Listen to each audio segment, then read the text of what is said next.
नमस्कार, आप देख रहे हैं अपना उत्तराखंड। मैं हूं नीलू और उत्तराखंड में बीते 96 घंटे यानी कि 4 दिन से उत्तराखंड में कोरोना का कोई नया केस नहीं सामने आया है। अभी तक कुल 1820 सैंपल जांच के लिए भेज दिए गए हैं, जिसमें से अभी 333 सैंपल की जांच रिपोर्ट आना बाकी है। अब उत्तराखंड में कुल 35 ही मरीज है, जिसमें से 60 ठीक हो चुके हैं और एक्टिव मामले सिर्फ 28 ही हैं। पिछले 4 दिन से नए मरीज का नहीं मिलना अच्छा संकेत माना जा रहा है।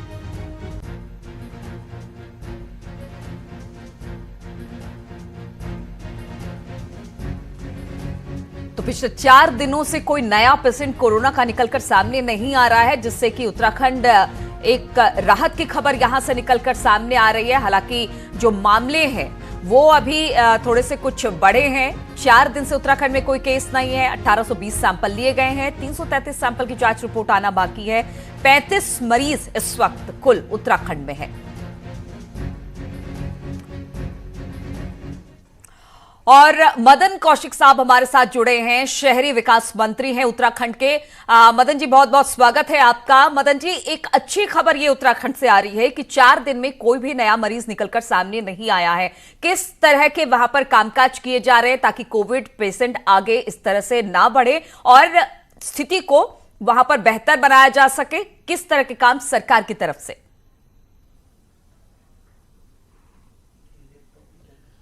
देखिए नीलू जी, एक तो हमने राज्य में जो लॉकडाउन है वो 22 तारीख से ही प्रारंभ कर दिया था और 22 तारीख से लगाकर आज तक पूरी तरह लॉकडाउन का पालन ठीक से हो रहा है।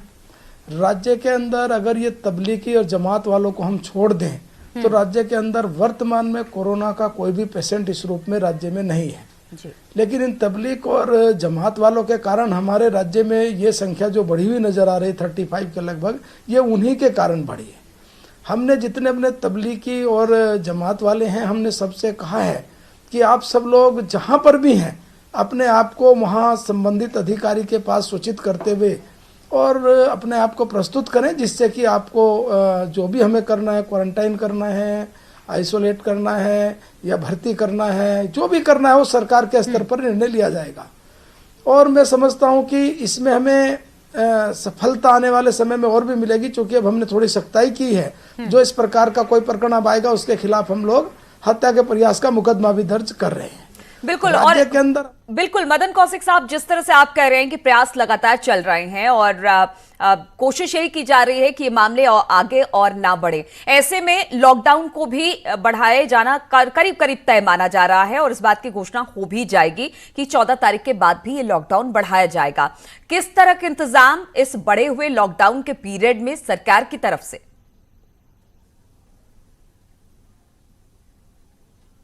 देखिए, हम लोगों ने बैठे थे, हम लोग कैबिनेट में मंत्री परिषद की बैठक हुई थी, उसमें हम लोगों ने तय किया था कि अपने राज्य में हम लोग इन तबलीगियों के कारण लॉकडाउन बढ़ाने की हमें आवश्यकता है। हमने इस बात को भारत सरकार माननीय प्रधानमंत्री जी की बैठक में मुख्यमंत्री जी ने भी कहा है। राज्य के अंदर हमारे यहाँ हमने लॉकडाउन ये सेकेंड फेज का शुरू हो, हमने पूरी तैयारी राज्य में की हुई है। आज अगर हमारे यहाँ कोरोना पेशेंट जो है उनकी व्यवस्था में है, ना हो, हम ऐसा भगवान से प्रार्थना करते हैं, लेकिन यदि भविष्य में कुछ ऐसी स्थिति होती है उसकी व्यवस्था हम लोगों ने राज्य में पूर्ण रूप से की है। हमारे चारों मेडिकल कॉलेज कोरोना पेशेंट के लिए तैयार किए गए हैं। हमने हर जिले में कोरोना पेशेंट के लिए अलग से हॉस्पिटल की व्यवस्था की है। हमने राज्य के अंदर लॉकडाउन को व्यवस्थित करने के लिए, जिससे कि इस प्रकार की व्यवस्था ना बने, जो हमारे यहाँ लगभग काफी मात्रा में जो मजदूर हैं, बाहर से आए हुए हैं, प्रवासी हैं, हरिद्वार, ऋषिकेश और नैनीताल इत्यादि ऐसे स्थान हैं जहां पर टूरिस्ट भी हैं, उन सबके रहने, खाने और दवाई आदि की हमने सारी व्यवस्था की हुई है। और जो राज्य अपने उन लोगों को कहेगा उस पर हम विचार कर सकते हैं भारत सरकार के बातचीत करके, लेकिन हमारे राज्य में जो रहने वाले लोग हैं प्रवासी, उनको खाना है, रहना है, दवाई है, उनको ठहरना, ये सारी व्यवस्था पूरी तरीके से बिल्कुल ठीक है, व्यवस्थाएं हो रही है मदन कौशिक जी। लेकिन जिस तरह से कहा यह जा रहा है कि हालांकि 4 दिन से कोई नया मामला यहां निकलकर सामने नहीं आया है, तो जो 14 दिन के बाद भी लॉकडाउन को आगे बढ़ाया जाएगा, तो क्या उसमें कुछ छूट देने की बात भी सरकार की तरफ से आ रही है कि हाँ, जिन इलाकों में कोविड के पेशेंट नहीं के बराबर है, वहां पर कोई मामला निकलकर सामने नहीं आया है, तो किसी तरह की कोई छूट भी दी जाएगी क्या इस दौरान? कुछ इस पर भी चर्चा हो रही है? जी जी जी जी जी निश्चित रूप से निश्चित रूप से छूट देने पर हम लोग विचार कर रहे हैं। कल हमारी फिर सारे मंत्रियों के साथ माननीय मुख्यमंत्री जी बैठने वाले हैं कल 11 बजे। इस बीच में भारत सरकार की गाइडलाइन भी हमें प्राप्त हो जाएंगी। चूंकि हमारा अगर हम देखें तो 4 प्रमुख रूप से हरिद्वार, देहरादून, उधम सिंह नगर, नैनीताल जिलों को छोड़ दें, बाकी 9 जिलों में हमारे पास कोरोना को लेकर जितने भी टेस्ट हुए हैं कोई पॉजिटिव नहीं है। तो उस दिशा में हमें लगता है कि अगर उन जिलों में हम कुछ छूट देने पर विचार करें तो अच्छा रहेगा, और इस पर हम लोग गंभीरतापूर्वक विचार कर रहे हैं। चलिए, तो आप लोग इसी तरह से काम करते रहिए और हम भी यही कामना करते हैं कि कोविड के पेशेंट और उत्तराखंड में ना बढ़े। बहुत बहुत शुक्रिया हमारे साथ जुड़ने के लिए मदन कौशिक साहब।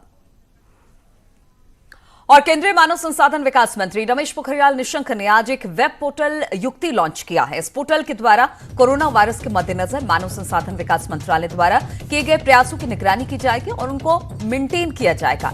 ये पोर्टल कोरोना वायरस की वजह से सामने आ रही चुनौतियों के हर आयाम को समग्र और व्यापक तरीके से दिखाएगा। तो आज युक्ति नामक वेब पोर्टल शुरू किया गया है और इसकी कई खासियत है। कहा यह जा रहा है कि जब इसका मानव संसाधन विकास मंत्रालय द्वारा जब इसका अनावरण किया गया तो कहा गया कि जो तमाम प्रयास है उसकी निगरानी इससे की जाएगी, उनको मेंटेन किया जाएगा और ये पोर्टल कोरोना वायरस की वजह से सामने आ रही चुनौतियों का हर आयाम को समग्र और व्यापक तरीके से दिखाएगा और इसी को लेकर ये युक्ति पोर्टल की शुरुआत की गई है। मंत्रालय ने एक युक्ति पोर्टल तैयार किया है। ये युक्ति पोर्टल ऐसा प्लेटफॉर्म होगा जिसमें हमारी सभी संस्थाएं, चाहे हमारी आईआईटी है, एनआईटी है, आईसर है, आईपीएस है, हमारी एआईसीटी है, हमारे विश्वविद्यालय हैं और आईसर हैं, तमाम वैज्ञानिक संस्थाएं हैं जो मानव संसाधन विकास मंत्रालय से तमाम जुड़ी छोटी बड़ी संस्थाएं हैं, वो क्या क्या काम कर रही हैं और वो क्या क्या अभी तक उन्होंने अनुसंधान किया है, वो सभी इकट्ठा एक स्थान पर होगा। और वर्तमान परिस्थितियां जब पूरी दुनिया कोरोना वायरस के इस महामारी से जूझ रही है, इस संकट से उबरने के लिए ये तमाम संस्थान क्या शोध कर रहे हैं, क्या अनुसंधान इन्होंने अभी तक किया है, वो सभी जो उनके प्रयास हैं वो प्रयास एक स्थान पर प्राप्त होंगे। और पिथौरागढ़ में हजारों की तादाद में उत्तर प्रदेश, बिहार और नेपाल के मजदूर फंसे हुए। लंबे समय से राहत कैंपों में रह रहे इन मजदूरों को खाने पीने की तो दिक्कत हो ही रही है, लेकिन अब ये अपने परिवार को लेकर परेशान है। मजदूरों का कहना है कि वो जो कमाते थे उससे उनका परिवार ही नहीं चलता था, लेकिन लॉकडाउन के चलते ना तो कमा पा रहे हैं और ना ही घर में पैसा भेज पा रहे हैं। कई मजदूर फसल की वजह से परेशान हैं। वो भी सर खराब हो रही है, खाने के लिए क्या करें, परेशान है घर वाले। और सर हम दूर से आए हैं। मजदूर वर्ग है हमारा और मजदूर वर्ग प्रत्येक दिन कार्य करता है और उसके बाद में ही हमें खाना मिलता है। और लेकिन अब जो अर्थव्यवस्था हमारी, जो घर की हमारी जो व्यवस्था है वो खराब हो गई है। इसके लिए मैं बहुत ही परेशान हूँ।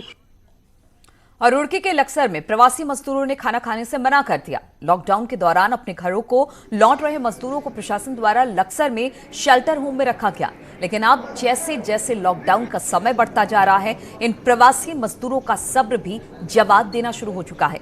रविवार को कई मजदूरों ने यह कहकर खाना छोड़ दिया कि उनको अपने घरों को जाने दिया जाए। इन शिविरों में सोशल डिस्टेंसिंग का भी पालन न किए जाने का आरोप मजदूरों ने लगाया। रात ही में मौके पर पहुंचे सेक्टर मजिस्ट्रेट के रूप में तैनात खंड विकास अधिकारी लक्सर ने किसी तरह से मजदूरों को शांत करवाया। खाने की सबसे बड़ी दिक्कत है, खाना टाइम से नहीं ला के देते कोई भी। और फिर दूसरी बात, यहाँ की सारी व्यवस्थाएं बंद कर दी हैं। दिन भर पानी चलता था और लाइट वाइट पूरे दिन बंद रहती है। एक ही टैंकी 1000 लीटर का टैंक है, 60 आदमी है सर। ठिकाना नहीं है सर। इसी के बीच में हम सरकार से विनती यही चाहता हूँ सर कि हमको घर तक व्यवस्था किया जाए। और 5 बीघा जो फसल लगाए हैं सर, 5 रुपया सैकड़े दर से हम लिए हैं। कर्ज वाले आके दरवाजा पर कहता है बाबू हमको पैसे चाहिए, बैसाख हम डेट लिए थे सर, मैं कहाँ से क्या कर पाऊँ। ये कुछ भी हुआ है तो जब शासन से ऐसे निर्देश है कि इनको आगे जाने ही नहीं देना है तो उसमें क्या कर लेंगे। इसमें तो मैं भी कुछ नहीं कर सकता हूँ। इसमें तो जब शासन से कोई अंतिम निर्णय नहीं होता है। और देहरादून में दुकानों के बाहर सोशल डिस्टेंसिंग का पालन न करने पर 200 दुकानदारों पर केस दर्ज किया गया। दून पुलिस ने आपदा प्रबंधन एक्ट की धाराओं में मुकदमा दर्ज किया। आपको बता दें कि सामाजिक दूरी के प्रशासन ने सभी दुकानदारों को आदेश दिया था कि जो भी दुकानें लॉकडाउन के दौरान खुलेंगी उनको दुकानों के बाहर सोशल डिस्टेंसिंग के लिए गोले बनाने आवश्यक होंगे, लेकिन इसका उल्लंघन हुआ है और अब इन दुकानदारों के खिलाफ केस भी दर्ज किया गया है। ऑपरेट नहीं कर रहे हैं, जो दुकानदार इस तरह के हैं जिनको लगातार डायरेक्शन देने के बाद भी वो डिस्टेंसिंग को फॉलो करने के लिए जो उनकी जिम्मेदारी है पूरी नहीं कर रहे हैं, उनको लीगली हमने कम्युनिकेट किया है। एक नोटिस भी उनको इशू किया हुआ है कि अगर इस तरह की बातें पुलिस के संज्ञान में आती हैं और वो डिस्टेंसिंग के जो नॉर्म्स हैं वो फॉलो कराने में वहाँ पर किसी तरह की कोताही बरतते हैं तो उनके खिलाफ स्ट्रिक्ट लीगल कार्रवाई हम लोग करेंगे। और अल्मोड़ा नगर पालिका में सफाई कर्मचारियों को पिछले 2 माह से वेतन नहीं मिला है, जिससे कर्मचारी परेशान है। बजट की मांग को लेकर नगर पालिका अध्यक्ष प्रकाश जोशी ने प्रधानमंत्री नरेंद्र मोदी को भी ट्वीट किया। तनख्वाह न मिलने से कर्मचारी परेशान है। कर्मचारी इस आपातकाल के समय अतिरिक्त बजट देने की अब मांग कर रहे हैं। प्रदेश में कई जगहों में अभी तक फरवरी माह का हमें वेतन भी प्राप्त नहीं हुआ, फरवरी मार्च का 2 माह का, फिर भी कर्मचारी कार्य में जुटे हैं। हमने माननीय अध्यक्ष महोदय से और श्रीमान अधिशासी अधिकारी से भी आग्रह किया है कि वेतन का भुगतान शीघ्र कर दिया जाए। माननीय प्रधानमंत्री जी को भी ये ट्वीट करके ये रिक्वेस्ट की है कि देश के जितने स्थानीय निकाय हैं उनमें कार्यरत पर्यावरण मित्रों की सुरक्षा के लिए विशेष योगदान दें, ताकि विशेष पैकेज दें या विशेष धनराशि निर्गत करें ताकि उनको जो है कुछ सहारा मिल सके। और रुड़की के 2 भाई बहन ने अपने गुल्लक से 5,000 का योगदान कोरोना से लड़ने वालों के लिए दिया है। उन्होंने कहा कि इस वैश्विक महामारी में हम सबको अपना योगदान देकर कोरोना से लड़ने वालों का हौसला बढ़ाना चाहिए। प्रियांशु 10वीं और वैष्णवी रोहिला 6वीं कक्षा की छात्र हैं। एसपी देहात ने बताया कि इस तरह बच्चों की प्रतिभाओं को देखकर हम सबको आगे आना चाहिए। एसपी ने दोनों बच्चों को धन्यवाद दिया और उनके उज्जवल भविष्य की कामना भी की। रुड़की कोतवाली आए हैं और मैं एक छोटी सी डोनेशन अपनी सेविंग्स में से यहाँ पर डोनेट की है, जो कि आपको पता ही है कि कोरोना वायरस कोविड-19 बहुत तेज़ी से फैल रहा है और इससे कई लोग संक्रमित हो चुके हैं। तो आज हमने अपनी सेविंग्स में से थोड़ी सी मनी डोनेट की है। सुपुत्र और सुपुत्री प्रियांशु और वैष्णवी के द्वारा उन्हें जो उपहार में मिली रकम थी, जो उन्होंने अब तक जमा की थी, वो सब कुछ इस आपदा की घड़ी में आपदा राहत हेतु समर्पित की गई है। उनकी यह भावना बेहद पवित्र। और रामनगर में पुलिस ने कोरोना वायरस से बचने के लिए जनता को जागरूकता का पाठ पढ़ाया है। इस दौरान पुलिस को कई लोग बिना मास्क पहने घूमते दिखाई दिए, जिन्हें पुलिस ने मास्क पहनने की हिदायत देते हुए मास्क भी दिए। देखिए, ये लॉकडाउन में लोगों को कोरोना वायरस के प्रति सचेत किया जा रहा है। जो लोग काफ़ी संख्या में लोग ऐसे जो मास्क अभी भी निर्धारण कर रहे हैं, तो पुलिस के द्वारा ऐसे लोगों को कपड़े के बने हुए, हाथ से बने हुए मास्क बांटे जा रहे हैं। और कोरोना महामारी के दौरान ऐसे भी लोग हैं जो खुद भूखे प्यासे रहकर जनता को मेडिकल रसद सामग्री पहुंचाकर सच्चे कोरोना वॉरियर्स बने हैं। और अब इन कोरोना वॉरियर्स के लिए दून पुलिस ने शुरू की नई पहल।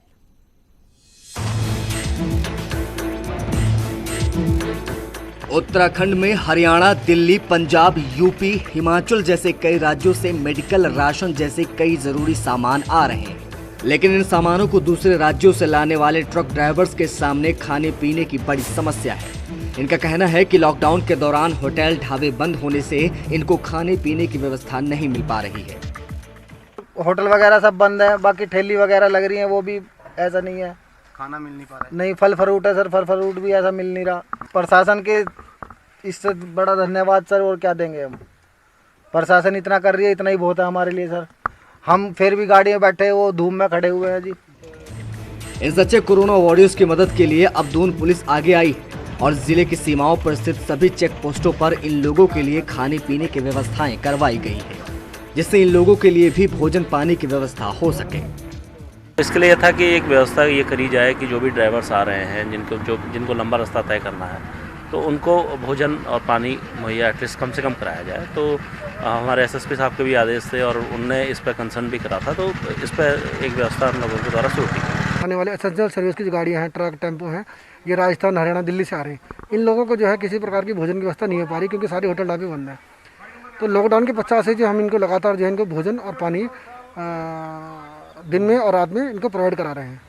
ट्रक ड्राइवर वैसे तो सच्चे कोरोना वॉरियर्स हैं, जो इस महामारी के दौरान भी भूखे ही अपने काम को अंजाम दे रहे हैं, लेकिन पुलिस द्वारा इन लोगों के लिए किया गया कार्य भी सराहनीय है। न्यूज़ 18 के लिए देहरादून से सतेंद्र बर्थवाल की रिपोर्ट। और टेहरी में भी महिलाओं के एक ग्रुप तरंगिनी ने गरीब असहाय लोगों को राशन मुहैया कराया। दूरस्थ गांव में जाकर गरीब लोगों को राशन के साथ मास्क और सैनिटाइजर भी बांटा गया, जिससे महिलाएं कोरोना के प्रति जागरूक हो सके। लॉकडाउन के चलते जो सबसे ज्यादा प्रभावित हुआ है वो है गरीब तबका, मजदूर वर्ग, जिसको लेकर अब काफी लोग सामने आ रहे हैं और उनकी मदद कर रहे हैं। आप देख सकते हैं अभी जो दूरस्थ क्षेत्र है, हम यहाँ पहुंचे हुए गांव में, यहाँ तरंगिनी एक ग्रुप है महिलाओं का, जिन्होंने यहाँ पर राशन वितरित किया जा रहा है और इसमें सभी तरह का सामान है। इनका पहले सैनिटाइजेशन किया जा रहा है, उसके बाद इन्हें मास्क भी दिए जा रहे हैं और ये आटे की थैली भी दी जा रही है। साथ ही साथ इसमें जरूरतमंद का जो भी सामान होता है, जिसमें तेल, राशन वगैरह सब कुछ मौजूद है। आइए इनसे बातचीत कर लेते हैं कि किस तरह से इन लोगों ने पहल करी। मैम, कैसे आप लोगों ने पहल करी और कितना अभी तक राशन आप लोग दे चुके हैं? हम लोगों ने गांव-गांव जाकर के हम लोग राशन दे रहे हैं। अभी कुछ दिन पहले हमने 50 परिवारों को पूरा राशन दिया, जिसमें आटा, चावल, तेल, नमक, चाय पत्ती, चीनी, सभी मसाले वगैरह सभी दिए जो एक किचन के लिए ज़रूरत होती है। फिर हमें पता चला कि कुछ परिवार और भी हैं, तो आज हम लोग यहाँ आए हैं इन लोगों को राशन पानी डिस्ट्रीब्यूट करने के लिए। हमारा Tarangini TSDC officers ladies club की तरफ से मेंबर्स ने कंट्रीब्यूट किया कुछ अमाउंट, और उस अमाउंट को लेकर हमने ये सामग्री ली है और इसको गांव-गांव जाकर हम बांट रहे हैं। तो कहीं ना कहीं एक बहुत अच्छी पहल है कि महिलाओं का एक ग्रुप सामने आता है जो दूरस्थ गांव क्षेत्र में पहुंचता है और उसके बाद जो जरूरतमंद लोग हैं, गरीब तबके के लोग हैं, दिहाड़ी वर्ग जो है, उनकी मदद करता है और राशन यहाँ पर को वितरित किया जा रहा है। साथ ही साथ इन लोगों का एक मैसेज भी किया जा रहा है कि आप लोग सोशल डिस्टेंस बनाकर रहें और जो लॉकडाउन है उसका पूरी तरह से पालन करें। सौरभ सिंह, न्यूज़ 18, टेहरी गढ़वाल। और कोरोना पीड़ितों की मदद के लिए हल्द्वानी के बिठोरिया में रहने वाले पूर्व फौजियों ने प्रधानमंत्री राहत कोष में 21,000 की राशि जमा कर दी है। बिठोरिया के पूर्व फौजी मिलकर हर साल होली करते हैं और राहत कोष में जमा की गई राशि इसी होली के चंदे से हुई जमा राशि बताई जाती है। प्रशासनिक अधिकारी भी पूर्व फौजियों के योगदान का शुक्रिया अदा कर रहे हैं। मैं खाली हूं, 5 मिनट में चल सकता हूं। कुछ बुजुर्ग लोग जो कि पेंशनर्स हैं, थोड़ा पैसा इकट्ठा करके एक चेक के माध्यम से हमें दिए हैं। उनका यह योगदान पैसे से ज़्यादा महत्व रखता है कि लोगों को प्रेरणा देगा कि हमारा बुजुर्ग अगर किसी तरीके से अपनी शक्ति से सक्षम नहीं है, तो जो उसने बचा के छोटी बचत रखा है वो दे करके हमको इस कार्य में मनोयोग से लगने के लिए प्रेरित कर रहे हैं। और नैनीताल में अब खाना बांटना प्रशासन के लिए मुसीबत बन गया है। बेसहारा लोगों के लिए बनने वाले खाने को हरिनगर के लोग रोजाना इस पर टूट पड़ रहे हैं। ये लोग सुबह 8 बजे ही तल्लीताल चौक पर आ जा रहे हैं, जिसके बाद पूरा परिवार खाना लेने के लिए लाइन में लग जाता है, जबकि इनको कई बार राशन दिया जा चुका है। पुलिस भी खाने के आगे लगी भीड़ के आगे असहाय नजर आती है।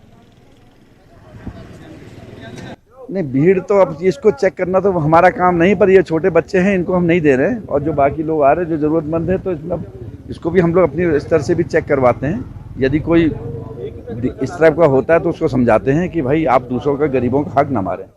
और लॉकडाउन के चलते बैसाखी पर ऋषिकेश में गंगा में आस्था की डुबकी लोग नहीं लगा सके। विधानसभा अध्यक्ष ने बैसाखी महापर्व की बधाई देते हुए कहा कि लोगों ने गंगा स्नान से ज्यादा घर में ही रहना उचित समझा। मैं उन सभी लोगों को धन्यवाद देता हूं। बैसाखी पर्व पर जहां हजारों लोग मां गंगा के पावन तट पे दर्शन करने के लिए, आचमन करने के लिए, स्नान करने के लिए आते थे, लेकिन मैं धन्यवाद दे रहा हूं तमाम श्रद्धालुओं का, अपने जनता का, कि जो लॉकडाउन का पूर्णतया पालन कर रही है। और रामनगर के आम और लीची देश भर में प्रसिद्ध है, लेकिन फल पट्टी क्षेत्र में इस बार मजदूरों की कमी के चलते यहाँ इन फसलों की मिठास कम होने जा रही है। यहाँ लेबर की कमी के चलते इन पेड़ों को पानी तक नहीं मिल पा रहा। किसानों की समस्या और विकराल होने जा रही है। आने वाले समय में चिड़िया, चमगादड़ और बंदरों से रखवाली के लिए भी कोई नहीं है। आम और लीची की फसल को लेकर रामनगर को फल पट्टी क्षेत्र घोषित किया गया है। यहाँ आम और लीची की जो फसल होती है उसकी कई शहरों से डिमांड रहती है और ये फसल वहाँ जाती है, लेकिन इस बार लॉकडाउन के चलते इसकी भी हालत पस्त है। यहाँ जो है बागवान जो है वो परेशान है। हमारे साथ एक बागवान यहाँ पर मौजूद है, उनसे बात कर लेते हैं। किस तरह की समस्या आपको आ रही है? सर, इस समय तो हमारे पास जो समस्या आ रही है, एक तो हमारी बगीचे में जो दवाई है, कीटनाशक है, वो हम लोग नहीं डाल पाए समय से।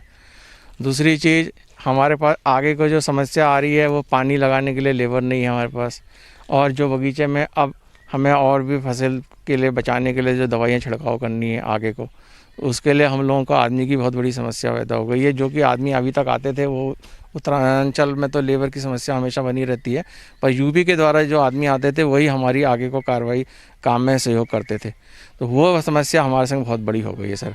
यदि हमारी ये समस्या दूर नहीं हो पाएगी तो आगे को हमारी फसल करीब 70% तक ख़त्म होने की संभावना लग रही है हमें, यदि क्योंकि हमारे पास ना तोड़ने के लिए लेबर होगी, ना इसको बचाने के लिए लेबर होगी। क्योंकि लीची की फसल में रात की रखाई बहुत ज़रूरी होती है, क्योंकि यदि हम रात को उसकी रखाई नहीं कर पाएँ तो लीची की फसल आधी से ज़्यादा जानवर, चमगादड़, इस तरह के जानवर खा जाते हैं।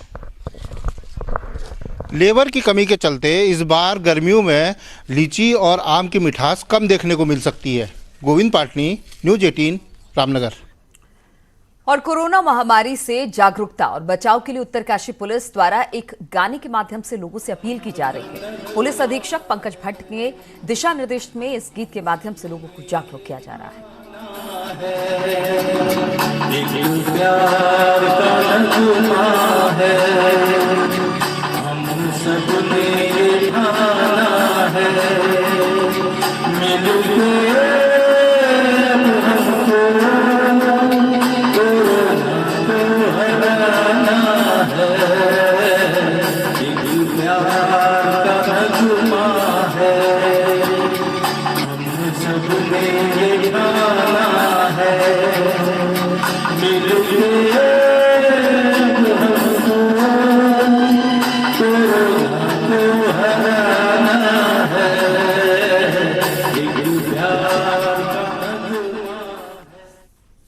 तो अपना उत्तराखंड में फिलहाल इतना ही। रुकेंगे छोटे से ब्रेक के लिए। ब्रेक के बाद लगातार खबरों का सिलसिला जारी है।